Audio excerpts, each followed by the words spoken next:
But what I want to talk to you today about is what I see as the future of additive manufacturing and how we're working towards that at ARL. So the ARL mission is to discover, innovate, and transition science and technology to the warfighter.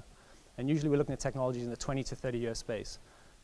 So this is a slide I came across recently which talks about the history of additive manufacturing, so maybe not technically 3D printing, but what I found very interesting was it dates back to 1860.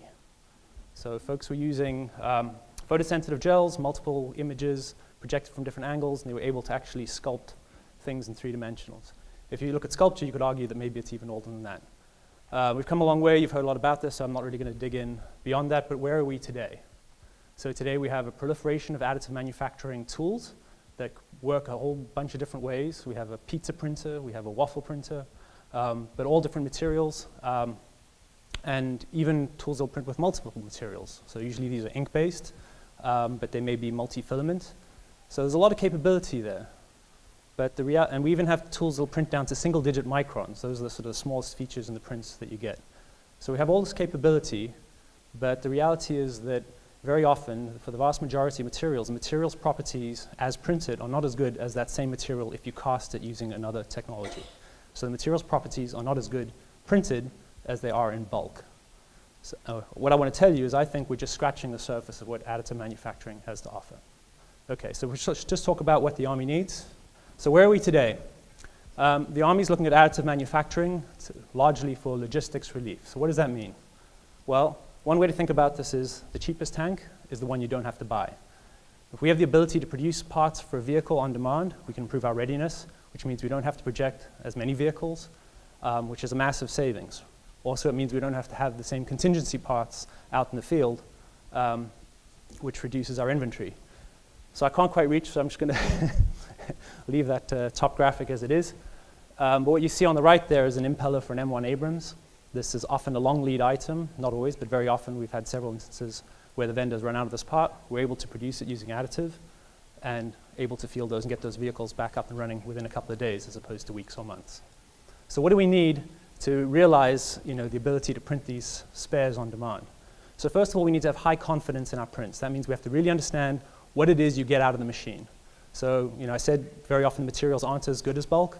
Well, sometimes that's okay. In this case, they wear a little bit faster, but they work. So maybe they fail a little bit faster. It's not critical, it just means you need to replace it. But it means you're up and running in that interim. So that's great, that's a win right there. Second of all, we want to drive the materials properties so that they're as good as bulk. We want to get to that point when once you printed it, it's just as good as the OEM part that was cast or however it was produced, and then you have it and you're ready to go. And then finally, you want to get beyond that where we want to start looking at ways we can project these capabilities further forward. So what we're looking at is ways that are of improving the materials properties of things that are easy to print. So if you look at the TASBot at the back, it's just an FDM printer. It's heating up plastic, essentially melting it together, scanning around and producing a part.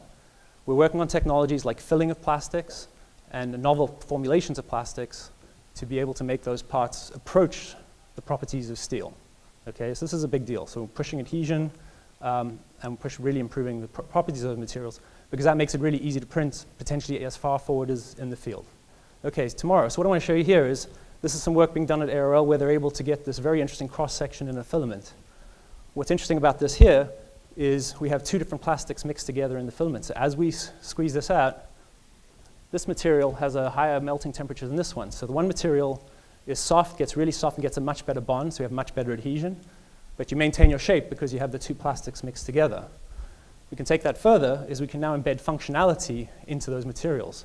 So we've been able to demonstrate printing where we have a microfluidic channel, for instance, inside that plastic. So when you look at that part that's sitting in front of you, that's produced by an FDM system, if you cut it in half, you'd be able to see that every filament has a hollow tube if you use this kind of filament.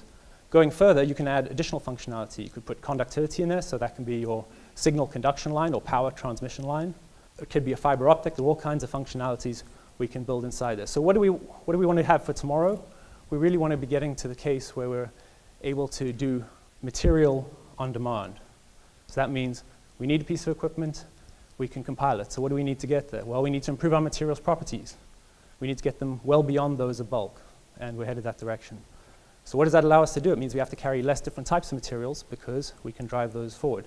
We have some very interesting work using nanocrystalline alloys of metal. And what these materials have is we freeze in these unusual states of these phase states of these materials. And what it means is that you can heat these materials up and they maintain them to mechanical performance much higher than conventional alloys. So that's where we're going on that front. There are all kinds of ways that we can really drive this forward. And going forward, really what we want is we want materials by design and design on demand. What do I mean by that? We really want to be able to tune the properties of the material as a function of location within the part. So if you look at this part over here, we may have a wearing surface on the front, so we would drive the properties of the alloy to have a higher hardness for wear properties. Meanwhile, if there's vibration that's experienced later, other parts of that, we can make it more ductile. So we can actually drive the material's properties as a function of location in the part. So we have a program called Energy Coupled to Matter, where we use high fields. These can be magnetic fields, these can be acoustic fields, microwaves, which really tweak the properties of a single material. So that's the first step, is driving the microstructure. The second step is going to drive the microstructure in a different way. This is basically only putting mass where you need it. So when you look at microtruss structures, what you're doing there is you're only placing the mass where you need it. So if you look at something like an I-beam, for instance, the reason we use I-beams is because they're very efficient structurally. All the load is borne on the top and bottom surfaces of that I-beam. So you don't really need a rectangular, solid cross-section beam. You just need those two extremes. That's where all the load is borne. This is basically taking that technology to the next level, where we're making it really small, and we can engineer in properties by making the substructure very small. Because you're only placing the mass that you physically need, you're having massive weight savings, and that leaves room for putting in additional functionality. So the really cool things you can engineer into these systems, like acoustic properties. So you can have an acoustic metamaterial which just blocks a certain frequency. It's completely passive, no power required. We can have active structures where you can get complex movement, and you can also build in things like vibration damping, so for vehicles, for example, aircraft.